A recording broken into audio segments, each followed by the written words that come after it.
throw your support behind the next President of the United States, Marco Rubio. Thank you. Thank you. Thank you. Thank you for coming to hear me. I appreciate it very much. It is my hope that I can win the support of everyone in this room, your votes, even your vote. I want your vote especially. and yours. But this campaign is about you guys, and we're going to talk about that in a moment. I want to earn your support as well. Not just your vote, but I want to hopefully encourage you to go out and find more people to join our cause. And let me just begin by, first of all, thanking Jason for being here. He's a phenomenal congressman. We have more people like this in Washington, more people like him and Trey Gowdy and Tim Scott. We could really change the direction of this country. And part of this campaign is bringing in new people into our campaign, bringing new people into the conservative movement. And that's what we hope to achieve throughout this campaign. You know, I would just begin by saying that something I think all of you agree with. Okay, I think you would all agree that America is the greatest country in the history of the world. There's never been anything like this country. Despite all of our challenges, there's no nation I would trade places with.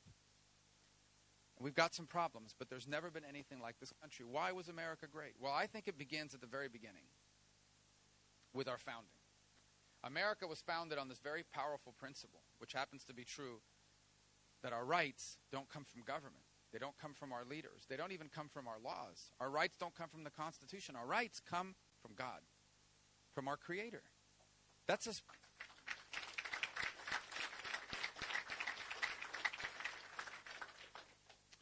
And in case you're wondering about that statement I just made, I begin all of my speeches by saying this, no matter who it's in front of, because I truly believe that that's what distinguished us from the world. Because we believe that our rights come from our Creator, I think that's how we got free enterprise. Because we believe that everyone has a God-given right to go as far as their talent and their work will take them. And free enterprise allows that to happen. I believe that's why we embraced individual liberty, which made us the freest people in the world. Because we believe that every human being has a God-given right to life and liberty and to pursue happiness. And by the way, that's why I believe we value life as the chief of all rights. Because we, in the eyes of God, in the eyes of our Creator, we are all equal and we are all deserving of the protection of our laws. And the result of this fundamental principle upon which we were challenged created in America the greatest country in the history of mankind, truly a miracle, unlike anything in the world. An inspiration to the world. It's a people that drew millions of people to come here in search of a better life. My parents were one of them. But now, as I'm running for president and I travel the country, I talk to people, and I've been hearing this now for 5 years, you know what people are starting to say to me? Things don't feel right anymore. I don't recognize my own country. I feel left behind. I feel like an outsider in my own country. The economy isn't working for us anymore. Our values are upside down. America seems like it's diminished on the world stage. And in my opinion, and I feel very strongly about this, the reason why this is happening is pretty straightforward. In 2008, America elected as president a person who wasn't interested in fixing America's problems. We elected Barack Obama, and he's interested in changing America and fundamentally changing the country into something very different from what we've been. And that means a betrayal of our principles. That's how you get this assault on free enterprise that we now see under this president. That's how you get an assault on our Constitution, where he is obsessed with undermining or ignoring the Constitution, especially religious liberties in the Second Amendment. This is how you get into a situation where we have a president now that looks at great suspicion at Americans with traditional values. This is the same person that as a candidate said, Americans with traditional values, they are bitter people who cling to their guns and cling to their religion. This is, by the way, you also have a president that believes that America is an arrogant global power that needs to be humbled. And that's how you get a foreign policy in which we betray our allies, cut deals with our adversaries, gut our military, which is what's happening now, and go around the world apologizing for America. And the result is this feeling that people have, this deep frustration about the direction of our country and about where we're headed. And that's why this election is so important. That's why I chose to run.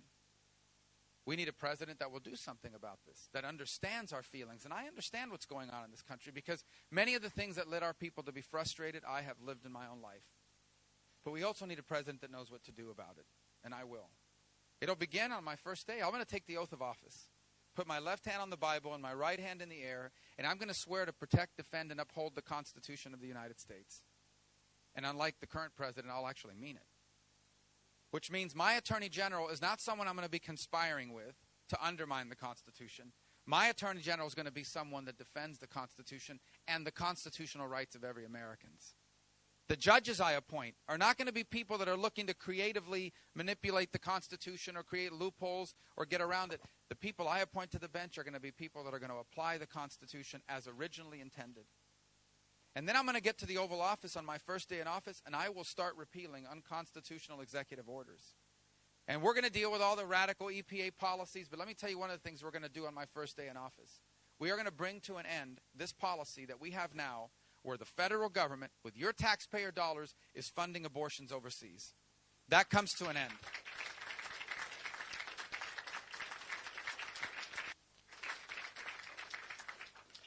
By the way, we'll do foreign policy. All the crazy deal with Iran on my first day in office, it comes to an end. And we'll deal with Obamacare. Let me give you a hint. We're going to repeal it. By the way, I'm the only one running for president the only one running for president that's done anything about Obamacare that's meaningful. We wiped out this bailout fund that they had created for the insurance companies, saving $2 billion from the American taxpayers. Some of the experts now say what Marco Rubio did is going to cause the collapse of Obamacare. I most certainly hope so.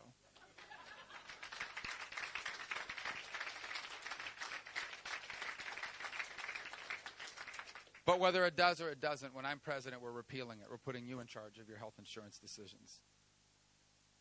We're going to deal with, I actually think what we need in this, I am a supporter of term limits for Congress and term limits on judges and a balanced budget amendment.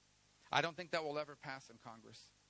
That's why I think we need a convention of states, not a limited one, not a wide open one like some of the critics say, not one that deals with the First Amendment or the Second Amendment. It would only be able to deal with this: term limits on judges, term limits on members of Congress, and a balanced budget amendment.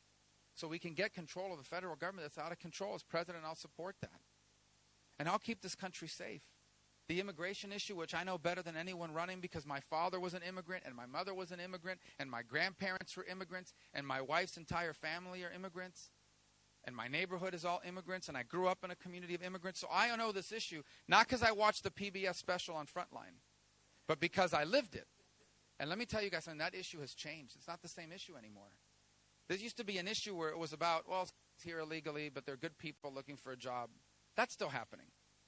But today, this is about ISIS, about the fact that they are recruiting people who can come here on visa waiver, who can come here as doctors or students, who can come here as fiancés, like what happened in San Bernardino, or people that can come here posing as refugees, or people that can take advantage of the southern border. We're going to deal with this issue as the national security issue that it is. We're going to deal with national security. We're going to rebuild the U.S. military. We're making now to our military are out of control. We're going to be left soon with the smallest army we've had since World War II, the end of World War II. The smallest Navy in 100 years. The smallest and oldest Air Force ever. The world's more dangerous, and we're gutting our military. That will change when I'm president. We're rebuilding the U.S. military. It'll remain the most powerful fighting force in the world when I'm president, instead of this recklessness that we're doing now. These are all incredibly important issues. But I know many of you in this room, if not all of you, are activists for perhaps the central issue upon which all of these are based. And that is the right to live. Without life, there is no liberty. Without life, there is no pursuit of happiness. It's a hard issue to talk about politically. For me, it's not a political issue. The sanctity of life is not a political issue. For me, it's a human rights issue. And I never pretend that it's an easy one. Because when applied to the real circumstances of everyday life, you see how difficult it can be. We know the stories. A young 15-year-old, 16-year-old girl finds herself pregnant.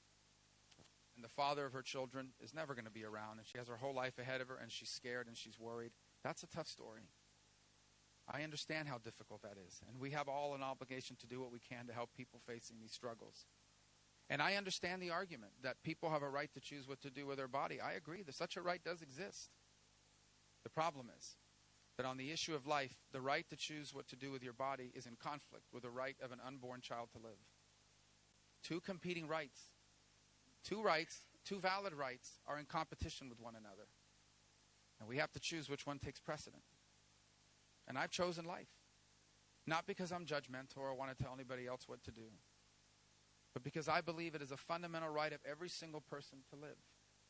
Even if you can't hire a lawyer, even if you don't have a birth certificate, even if you don't have a name yet. I believe every human being has a right to live. And I've taken this position after years of prayer and thought. Have been my consistent position. Again, not because I choose to tell anybody what to do. I know this is a hard issue. But we have to choose here between two competing rights. And if I'm going to err, and I don't believe that I have, it's going to be on the side of life. And that's why this issue is one that I don't think is about politics. Now, it's interesting, the hypocrisy on this issue. Because those who hold my position and your position are constantly being questioned. We're constantly being asked questions. Well, why are you so this? Why do you have position on that? But if we examine the positions that some of the Democratic candidates have, like Hillary Clinton, what you find is she has radical positions on the issue of life. Partial birth abortion is one of the most gruesome procedures that someone can do. And it's illegal in this country. Hillary Clinton voted against banning it. She said that procedure was a fundamental right. Well, what if I said to you, an abortion should be legal at any stage, even like the day before the mother's due, even 8 months, 7 months, when a child is viable outside the womb? The vast majority of Americans will say, well, no matter how you feel about this issue on the front end, there has to come a point where it's not legal anymore. Like when the child could survive, like when they're capable of feeling pain. Not Hillary Clinton. She believes it should be legal at every single stage. Or what about the fact that if a minor is deciding to undergo this procedure, which is a procedure that brings dangers with it. It has anesthesia. It's a medical procedure, although obviously it's not one that fixes something, but it's one that is a medical procedure that comes with inherent dangers involved in it. A minor's involved. Their parents should know. Not Hillary Clinton. She doesn't believe that a parent has a right to know. Mind you, in most states, a minor can't even get a tattoo without parental consent, much less notification. Hillary Clinton has radical positions on this issue. And they're never questioned on it. Instead, all the questions are on us. So I would just say that that's something I look forward to talking about, because 70% of the American people agree with us on many of these points that I just raised in terms of the spectrum of this difficult issue. It's a hard issue. I've never said it's easy. I keep saying that to you because I think there are people of good faith on the other side of it that have a different view of it. But I'm unapologetic about my views. I'm unapologetic about it because in the end, as I said at the beginning, for me this is not an issue of politics. For me this is an issue of human rights. And a society that doesn't defend life finds itself on a very slippery slope. A society that starts defining what kind of life we're going to protect and what kind of life we're not finds itself moving in a very dangerous direction.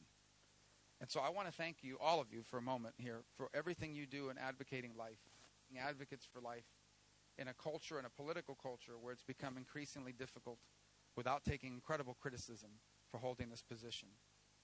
We are on the right side of a very difficult issue, and I believe that history will bear that out. I think that we see promising signs of that already. I don't always pay attention to polling because it comes and goes, and this is not about a political race, but polling indicates that young Americans today are more pro-life than their parents were.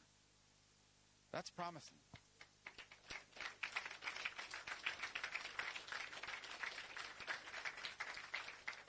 And that's an indication that it's not just about winning political battles. It's about converting hearts and minds.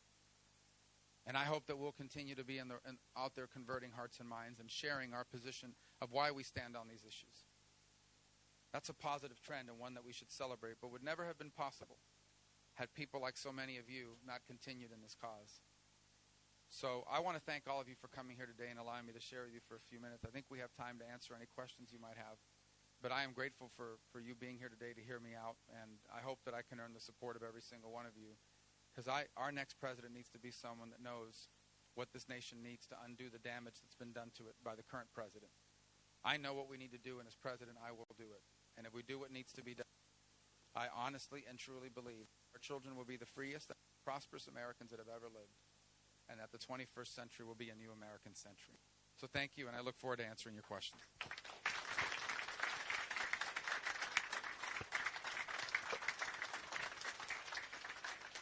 Are you our host? Are you our microphone moderator? You are. Tell me where to go. Okay. Well, and we're both available. You might have some questions as well about the work the committee's doing on Planned Parenthood and so forth. This gentleman's ready. The information you had about the IRS, having been a tax accountant for years and taught tax at the university, I know a little about it and had my own troubles with them. But I will say this. If half the American people do not pay taxes, they don't have to worry about the IRS. But this administration is making it a small Gestapo, giving it more and more power, but only half the people subject to it, which subjugates those people even more. So there must be oversight to the IRS. That is a critical issue. As I said, half the people don't relate to that. Comment on that. No, I think you're absolutely right. You have to understand that most good Americans, they pay their taxes, they're trying to get through. The code is so out of control. It's so difficult to understand, but they're trying to do the right thing. The heart of what we've been looking at are those people, lowest learner specifically. When you have the Inspector General who goes in and finds definitively in their minds that these people were targeted based on their political beliefs, there's a degree of accountability. Remember, it was President Obama who went to the East Room and said every American has the right to be upset about this. But then mysteriously on Super Bowl Sunday, what did he do? He stepped forward and he said, oh, there's not even a smidgen. Not even a smidgen. How did he come to that conclusion? There were 5 open investigations, right? House Oversight Committee, House Ways and Means Committee, the Inspector General, the Senate Finance Committee, and the FBI. None of which had come to a conclusion, but the president did. And here's what I want you to know, and this is what scares me about what's going on in the administration. There's something like 90,000 employees at the IRS. 90,000. Only 2 political appointees, okay? 2. But what happened here is the IRS commissioner had a duly issued subpoena from the House of Representatives. We did one in August, and we did one again in February. We know for a fact that they actually had the lowest learner emails, according to the Inspector General. They had the emails. The president goes out that says there's not even a smidgen of corruption. The IRS commissioner says they have. There's 2 subpoenas in place, and guess what happened? The IRS destroyed more than 20,000 emails. It's a destruction of evidence. And somehow the FBI now is saying, well, nobody's going to be prosecuted. Now the fight we're in with the administration is to give us those documents. If you've concluded that nobody's going to be prosecuted, then give us the case file. And that's the battle we had just this week in the United States Congress. Matt, what would happen to you if you were under subpoena or a summons to provide your documents because you were being audited and you said to you know what, we had them, but I shredded them? You'd be in jail, and maybe you should. But in this administration, no. The reason that I get passionate about a President Rubio is we got to have somebody with integrity who's willing to hold people accountable. And having gotten to know him and understand his heart and his family and everything else. And by the way, I've met and spent time with every single candidate on both sides of the aisle. This person, Marco Rubio, is by far the best, most qualified person to be the President of the United States. We're not going to have these problems.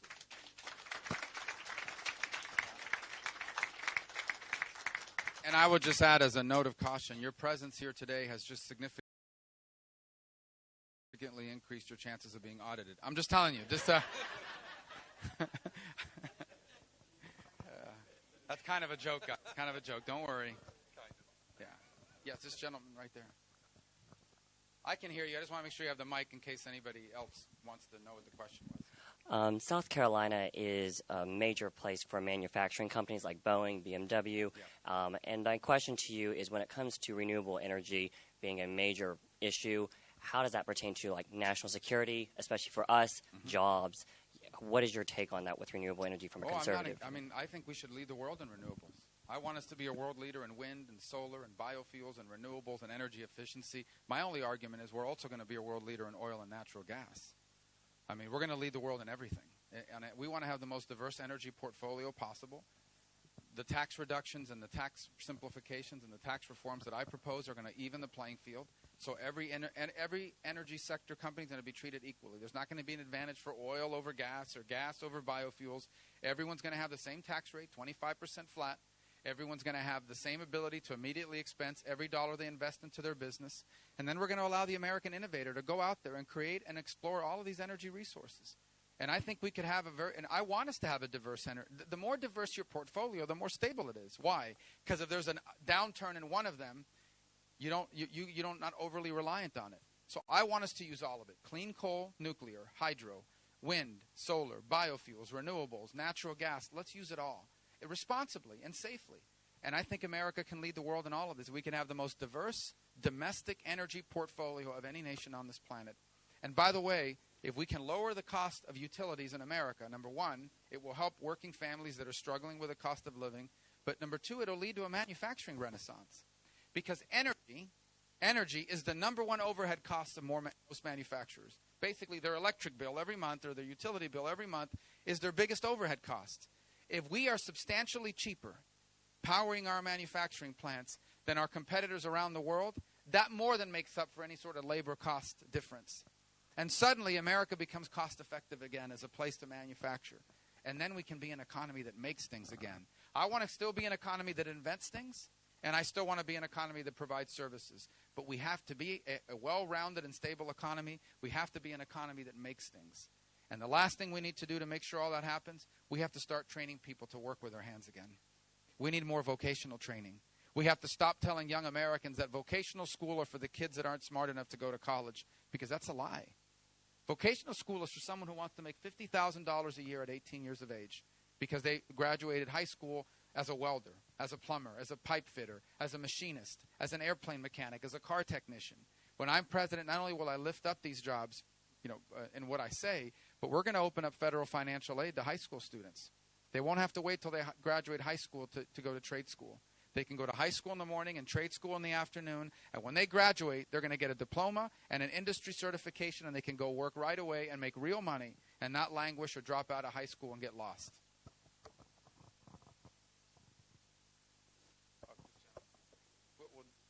We'll do there, and then we'll do here. That's fine. As a follow-up to that, our largest generation is just not entering the workforce. How do we provide long-term opportunities and skill sets for those workers, the 18 to 35-year-olds? Yeah. Well, first of all, I hope we do more of it before they turn 18. There's a lot of people that have figured out that what they want to do for a living is something like work in the construction industry, fix cars, fix airplanes, a welder, a plumber. And we can teach people to do that at 16, 17 years of age. The other thing, by the way, that would be helpful is when it comes to licensing and integration back into the economy, that we make it easier for veterans to be able to do that. So there are skills you learn in military service that should be quickly transferable to civilian life, and we should make it easier for them to be licensed and permitted and ready to work. I have a very simple rule that I will follow as president. If you were hauling explosives on a dirt road in Afghanistan on a truck, I think you're qualified to haul eggs on the interstate highway system of the United States. So we're going to make it easier for people to come from the military and take those skills. The other thing is we need to revolutionize and open up higher education so that it becomes more accessible to non-traditional students.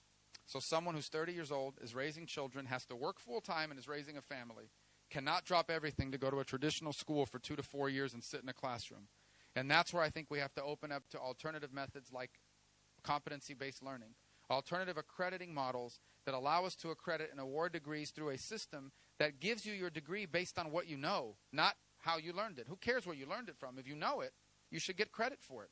So if you learned it through work experience, through life experience, through military experience, through free online coursework, you can go out and learn subject matter on your own from a variety of different sources, and there will be alternatively accredited schools that will package all of that learning into the equivalent of a degree. That's really important for a non-traditional student who can't just drop everything and sit in a classroom for 2 years full-time. They can't afford it, they have to work, and they have kids to raise. But if they could go to school at night, on weekends, on their own schedule, not on a semester basis, which means maybe for 6 weeks they can do a lot of schoolwork, they'll have to stop for a couple weeks because something came up and then continue, but you're learning on your own pace. And we need to open up the model so that we can have more of that kind of learning. Otherwise, we're going to continue to leave millions of people behind.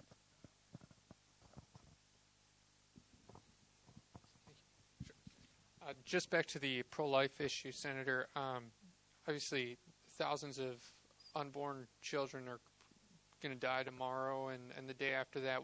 What legal relief can you bring to them as president, practically speaking? What can you actually do?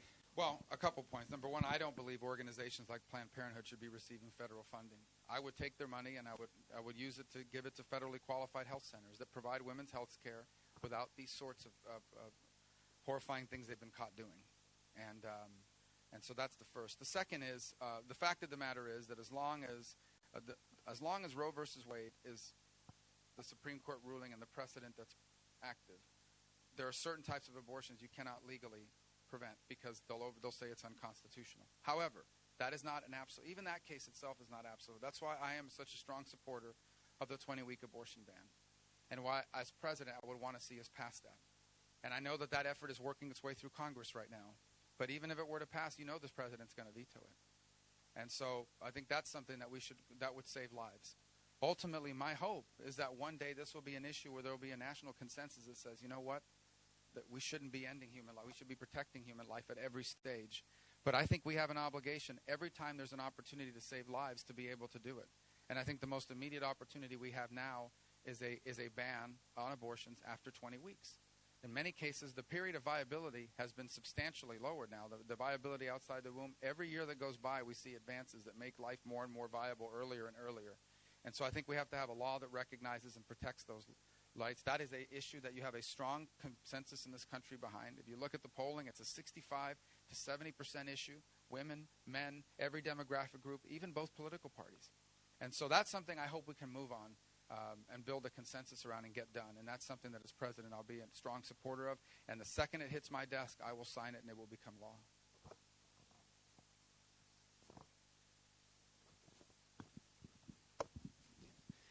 Hello, I'm a pastor, and I'm concerned about the law that just went into effect in California that requires pregnancy care centers to inform women coming in wanting help with their pregnancy where abortion clinics are and what is available for them to get an abortion. I don't see much difference between that and asking a church to tell people where to find an abortion clinic and so forth. And not just that, but many cases in the country the past several years, there seem to be more laws requiring people of faith to violate their conscience and what they're doing. Can you tell us what you would do about that? I don't think our law should ever force someone to personally violate their conscience. There's an enormous misunderstanding in the press about it. And in other reporting, they'll immediately say, Marco Rubio saying he's in favor of lawlessness, that people can just ignore the law. All I'm saying is the law should never require you to personally violate your conscience. Okay? What it says is that other people can do whatever they want, but they should never come to a church or to a faith-based institution or an individual and say, by law, you will either violate the teachings of your faith, personally violate, or we're going to sanction you for doing that. Our law should never require that.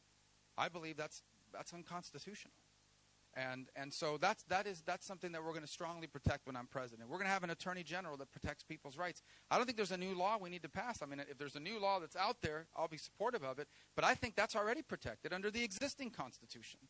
And you're right. I think there's a lot of misunderstanding out there about this issue. They think, oh, this is giving people a right to discriminate. That's not what this is.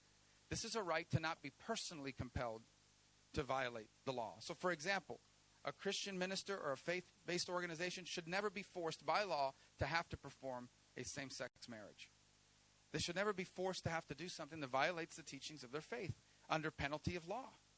And so these are the sorts of things that we need to keep a close eye on. And when I'm president, we're going to have an attorney general and a Justice Department that defends the constitutional rights of all Americans not to be forced under penalty of law to violate their conscience.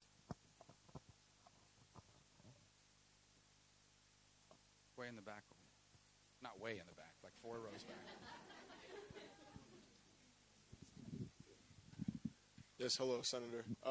My question is, what more can you do to educate some of these young girls and boys who are having this problem of getting pregnant too early and not making the right choices, then having to go to something like Planned Parenthood or these abortion clinics? What more can you do to educate them about making the right choices? Well, I mean, I get asked a lot of different questions about different issues. I want to begin by saying this is not that I don't care, but there are issues in this country that don't have a federal government solution to them. And the truth of the matter is no law we can pass, no program I can create, no speech I can give, no amount of presidential leadership can make up for the breakdown of families and in society. I think the ultimate responsibility for instilling values and teaching life lessons in our children belongs in the most important government of all, and that's the family. The family is the nucleus of all of society. And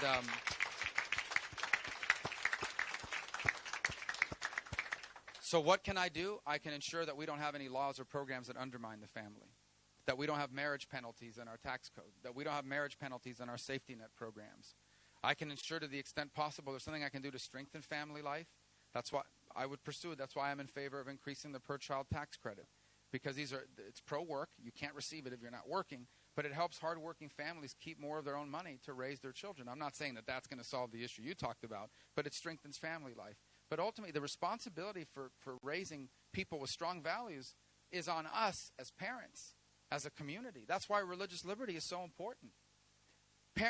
No one is born with the right values. They have to be taught to you, and then they have to be reinforced by the community around you. And what is the community around you that reinforces these values? It's the churches and the synagogues and the faith community and the governmental agencies and our not governmental organizations that instill strong values in our children and in our families. And we need to be supportive of that, understanding that what happens in our house is oftentimes much more important than what happens in the White House. And so we have to understand that sort of thing. On the issue of in general, you talked about the educating people. The one thing I would say is I think we need to continue to explore ways to make, and again, a lot of this is at the state level, but to make adoption a lot easier. And I think there's nothing wrong with us saying, look, if you're young and you happen to have an unexpected or even, as they say, unwanted pregnancy, it's a quote, a term that people use, that is not it doesn't necessarily have to be a catastrophic thing. It's something you didn't expect. It's something that you didn't have. But now we have an obligation as a society to help you. We're going to help you make through because all human life is valuable. In essence, it's not a catastrophe. We can help you. We know we're going to have to help you, especially if you're young and you still want to go to school and you have your life ahead of you. We have to ensure that we have ways to help people. And that's why self-directed learning is so important. Look, if you're a single mother and you're making $10 an hour as a receptionist at a law firm, the only way you're ever going to get a raise is if you're able to go back to school. But you can't go back to school because you have to work full-time and you have to raise your kids. But imagine if somehow she now has access to online learning and self-directed learning, and she can become a paralegal while she still works full-time and raises her family. She'll go from making $28,000 or $10 an hour to making $50,000 a year. So these are the sorts of things we want to build around people to strengthen them and being able to move forward. And, these are the sorts of things we need to talk more about. It's been a long time since people have heard Republicans talk about people facing these circumstances. And I think it's important for us to talk to people and say, we have answers to the challenges in your life, and they don't necessarily involve big government, a lot of spending, or a higher tax on someone. But ultimately, on the issue you touched on, teaching people values and right decisions, guys, if our culture breaks down, it doesn't matter what laws we pass or which party wins the election. And our culture is facing some real strains right now. It's the reason why you see violence. It's the reason why you see some of the things that are going on in our society. You can't have a strong country without strong people.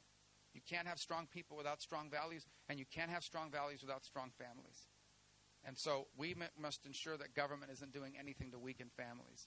But ultimately, it's on us as individuals outside of government to ensure that we're doing what needs to be done to raise our families. Okay. I thought I saw another hand. You know, the definition of marriage was always defined by what God said it was. And our Supreme Court, 5 out of 9 guys, unelected folks made decisions about what marriage was. Would you consider supporting a constitutional amendment to reverse that? Or I know that judges are one of the most important things that you will be doing, appointing those on the Supreme Court. I didn't know what your thoughts were on what we can do with that. Because I know we had about, 40 out of 50 states didn't support it. Yeah. Now we've got a Supreme Court that has said you must do this. Well, the bigger problem, I believe that marriage should be defined as one man and one woman. I also believe, and I also know, that the federal government has no business defining marriage. None. It had never regulated marriage. States have always regulated marriage. Always. That's why people go to Las Vegas and get married by an Elvis impersonator. Because the state law in Nevada is a lot easier than some other places. So if someone wants to change the definition of marriage, the way you do it is you go to the state legislators and you convince them, change the law in the state. But they didn't want to do that because they couldn't get it passed. So who did they turn to? They turned to the courts. First they turned to the state courts. And then they turned to the federal courts. So basically what's happened is what you said. The federal courts have now injected themselves on an issue that is not a federal issue. and they have defined for the whole country what the definition of marriage is, something the Constitution doesn't touch, something the federal government has never had anything to do with and shouldn't have anything to do with now.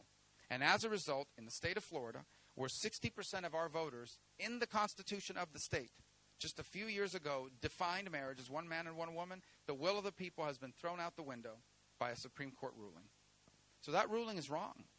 And if you have enough people on the Supreme Court that will apply the constitutionally as originally intended, you never would have had that sort of ruling.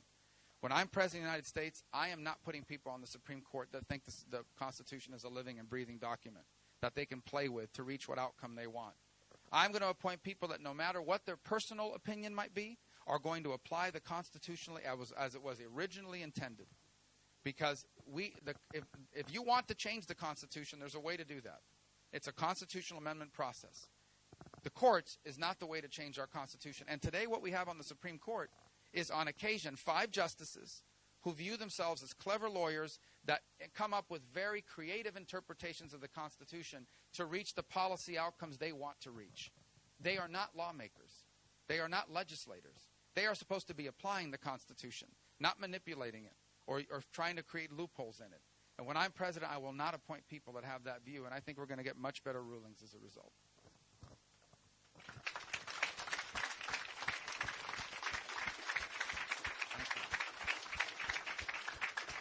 Well, we're both going to be around for a few minutes. We'd love to talk to all of you in person. We thank you for coming. I'm grateful that you're here. I hope that I can earn your support so that I can be the next president of the United States, so that we can win the state in both a primary and obviously in a general. And so together we can undo the damage this president's done to America and create in this nation its greatest era ever. So thank you for being here today. I'm grateful.